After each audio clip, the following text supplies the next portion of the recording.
Good afternoon, everyone. It's great to be here. I'm Alain.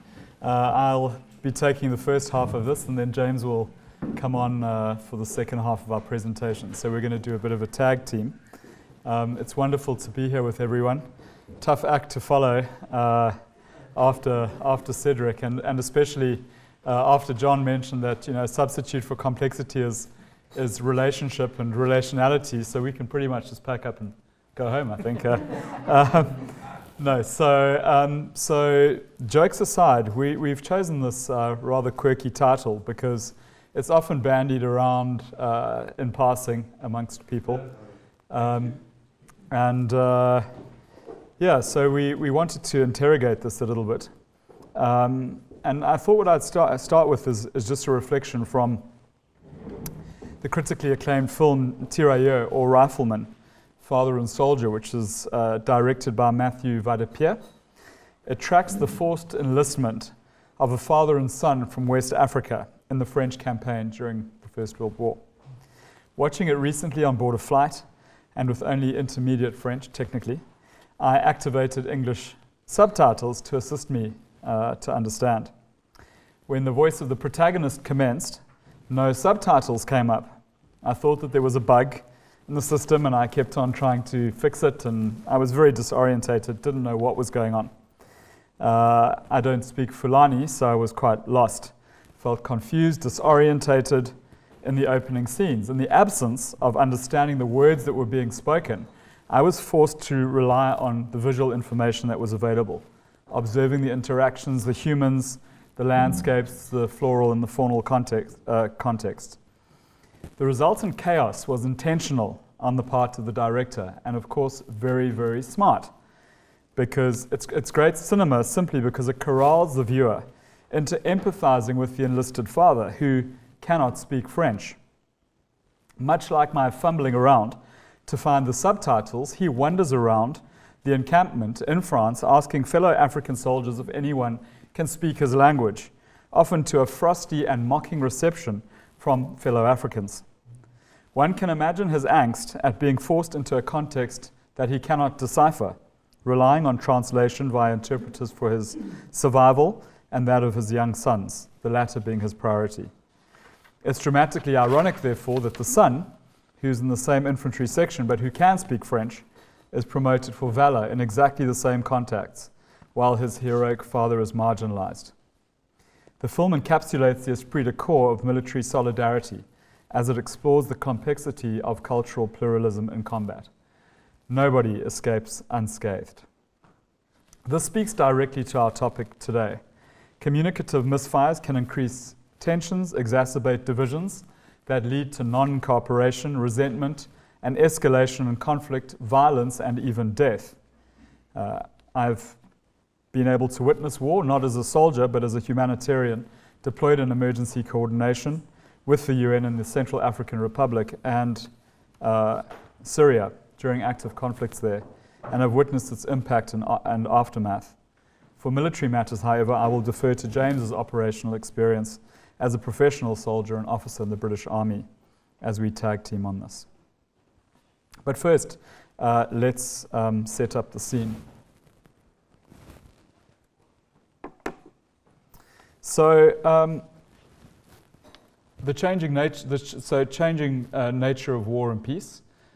Here you have von Clausewitz telling us that war itself doesn't actually change, but the conditions of war are often very variable.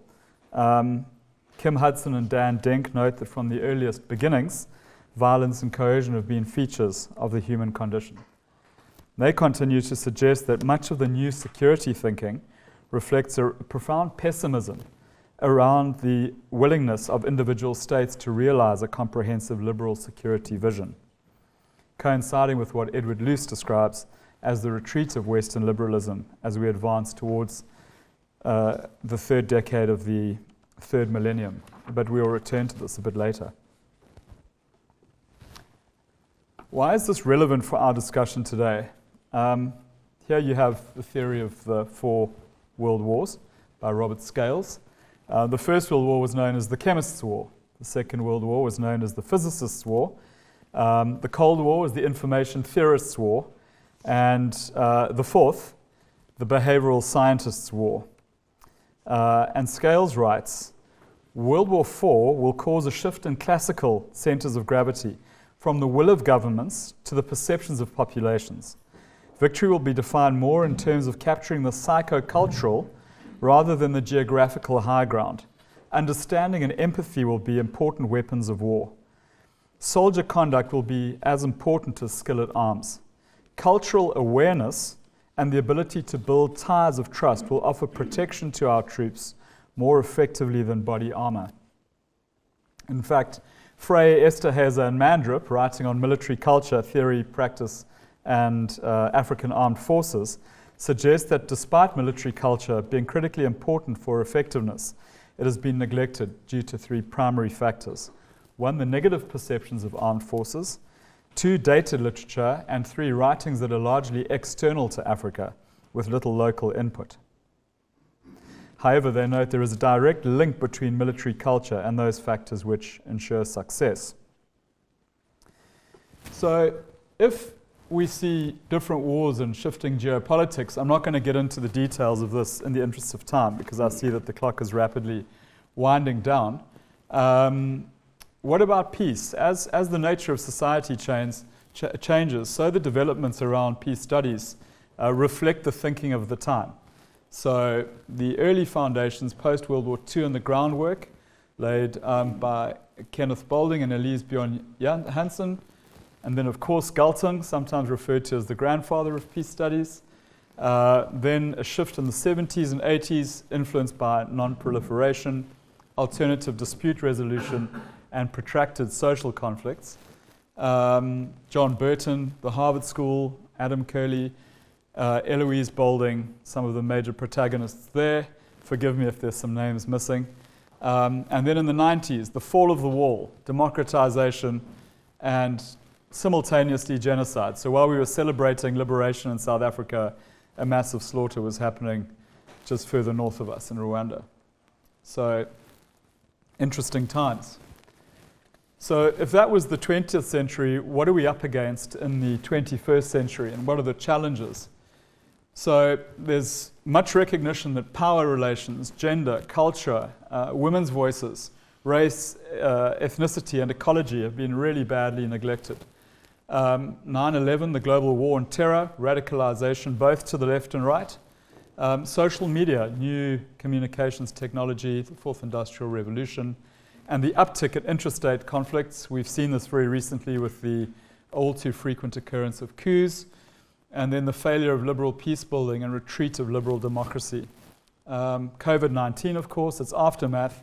Then, of course, the big thing that's on everyone's minds, our uncertain future, especially with the climate crisis.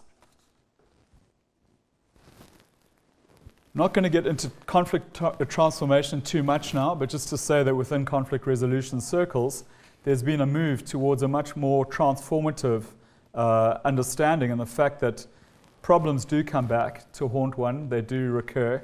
What can be done? I'm not going to get into this too much right now, but I would rather want to talk about the approach that we at ICON, so the International Centre of Nonviolence at the Durban University of Technology, use. This is influenced by Jacques Mesereau and beyond. And what's really key to this approach for us is that we need to provide the space that allows people to have the opportunity for critical reflection about themselves. And we see our approach as a facilitation role. James is going to speak about this in practice, but this is what belies this. So transformative learning helps autonomous thinking and the capacity to critically reflect on one's biases or prejudices, one's experiences, good, bad, or otherwise, is incredibly helpful. However, for us, it's not just about the theory, it's about the practice. As you can see here, quote by Pavlidis, the active shaping by human beings of their living conditions as well as the conscious transformation of social relations are closely connected with the critical distancing from the surrounding prevailing reality. I know that this is a huge mouthful, with the understanding of its internal contradictions and therefore with the perception of the potential and prospects of its evolution. Cultivation, therefore, of our ability to think dialectically concerns not only our thought, but our practical activity as well. So the kind of critical introspection, the capacity to reflect on self and other, is perhaps a first step in the process, but it somehow has to translate itself into action. I'm not going to dwell on this too much at this point in time. Sorry, the slides gotten a bit messed up. This is Yuri Bronfenbrenner's ecological systems theory, which we use. Interesting about this is that he's strongly influenced by Vygotsky's social cultural theory, understanding the person in a much broader scheme of things, and Lewin's behaviourist approach. And the key assertion here is that human development is significantly influenced by the nature of interpersonal interactions. And that is going to shape your development as a human being. It works across different systems, although Bronfenbrenner initially developed this for use with children as a developmental scientist. It's been taken up, and I'm going to hand over to James to share with you in much more interesting and applied terms what this actually might look like on the ground. James, over to you.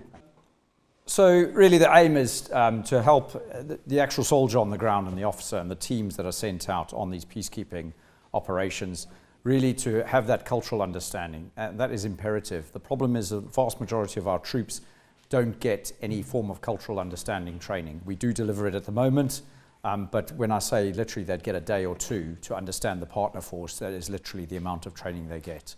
And this exposes them to increased risk, especially where there are sensitivities at play.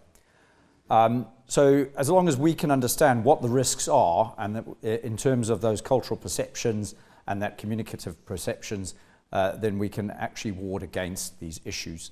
We use a model called COM-B at the moment, which is the NHS has used it successfully to change behaviours. Our aim is not to change culture, but to change behaviours in our partners. And I think that is really, really critical.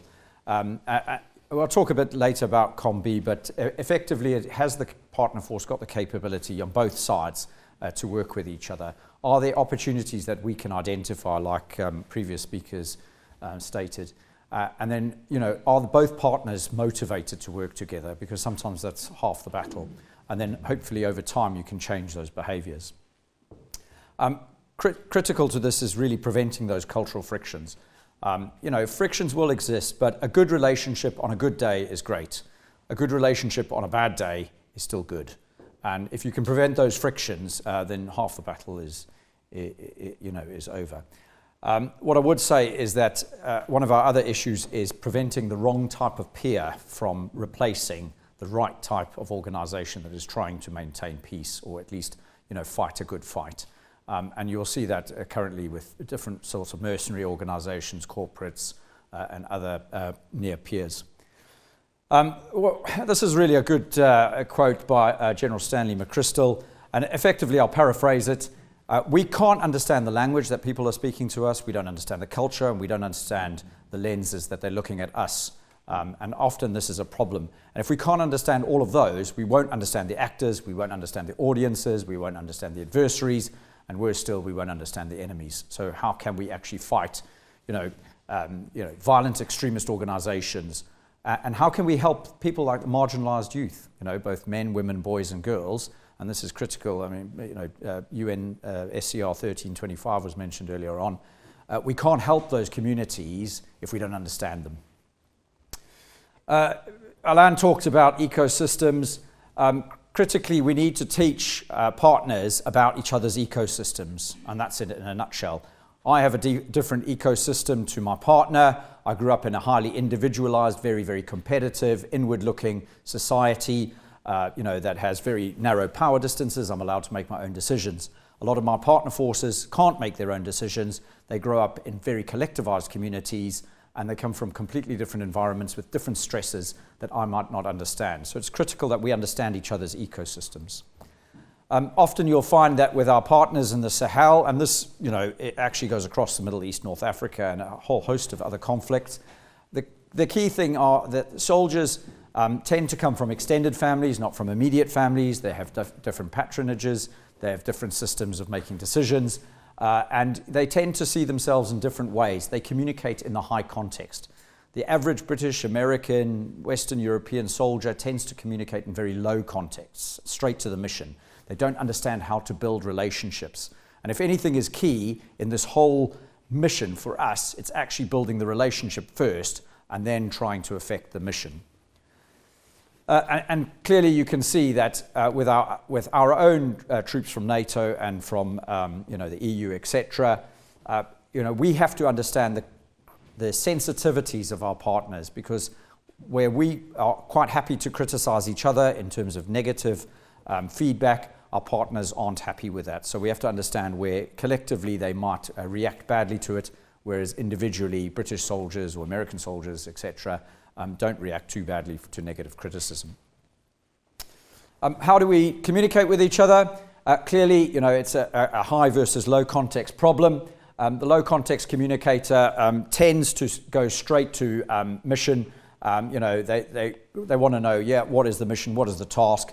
I'm here working with this African partner force, and I want to get down to business. And that is, if you're going to go down the wrong path, that is definitely the wrong path. What he really needs to learn is how to deal with this soldier in his entirety, holistically, his whole life story, his background in the high context, not just straight to mission, or what we call bluff, bottom line up front. This just constantly doesn't work, and the partner force then has absolutely no stake in it. That's clearly how our partners see us. There's a whole host of contexts which we don't even understand and we don't even perceive. Now, trying to teach the average soldier at the lowest level is very difficult to understand this, because effectively we've turned them into a beast that wants to talk only about the mission, the task at hand, and doesn't actually understand the wider context and the sensitivities of this individual here. Often the individual is seeing us for everything that we drag with it, all our bad baggage, our history, colonialism, race, etc. And all of these things can cause frictions. What we have to do is create a better relationship to start with, and then we can move on to training. But this takes time. I'll just go through this quickly. It's not all bad news. This is, for example, a typical partner force. We use Hofstede as cultural understanding in terms of dimensions. This is an easy tool that we use with soldiers because they can understand it. Clearly, it has its limitations, and it is dated, and it's based on stereotypes. So there are issues with it. However, it is easier for the Western soldier to understand. What we would identify is where there's risk, for example, in power distance. A lot of the lower ranks within the Nigerian army, for example, cannot make decisions. They're not empowered to make decisions. They have absolutely no agency to do so. The British soldier does, and so consequently trying to teach him, the Nigerian soldier, to do so actually upsets the balance. It upsets the culture. It upsets the power distance within their chain of command. So it's actually teaching the British soldier where to go in within the chain of command to speak to the key leaders, rather than just to certain individuals within that collective. And there are group risks, especially with individualism and collectivism. There are key issues with uncertainty avoidance. If we can make those partner forces certain about the future, then that will put them more at ease. If we introduce lots of change very, very quickly, the partner force tends to react badly to it and then doesn't work with us. And then clearly we have issues with planning. Some people just like looking back into the past. They have ancestral worship. They see that situations in the past have a reaction to today and shape the future. Our soldiers don't necessarily see the past that way. They look more to the future and they try to plan. When we try and bring these two partners together, it proves to be very, very difficult. But it's not all bad news, because we found that Nigerian soldiers are incredibly competitive. And British soldiers are too, Americans are too. So we could actually work together and we could motivate them through competition. And that's not toxic masculinity, by the way. It's not a gender issue. It's more of a competitive issue. And then they were incredibly indulgent. So my soldiers were incredibly indulgent, so they had something to talk about, which was positive. This is the COM-B model in terms of the solution that we're using at the moment to influence audiences, actors, adversaries, and our enemies, but more importantly, our partners. Clearly, how we do this is effectively, once we've given them the capabilities, whether that's a physical capability to prosecute a target or to conduct peace support operations or whatever, and we've given them those capabilities and those opportunities, as long as we can motivate them through training and a really deep, long-term, persistent and enduring relationship, because short-term, 6-week or a couple of months, as was suggested in the UN tours, those really short, just do not work, because these people, the partners want long-term trust and relationships. And then, of course, the behaviours will hopefully change. I say hope. Hope is not a course of action in the military. It is something that we struggle to, determine in terms of monitoring and evaluation. James, can you bring it to a close? Yep. Lastly, who fills the gaps? I don't have to say to you, well, there's some significant actors out there that fill the gaps, and sometimes they're not the most savoury of characters that we want to deal with. And that is my quick run through things. Alain.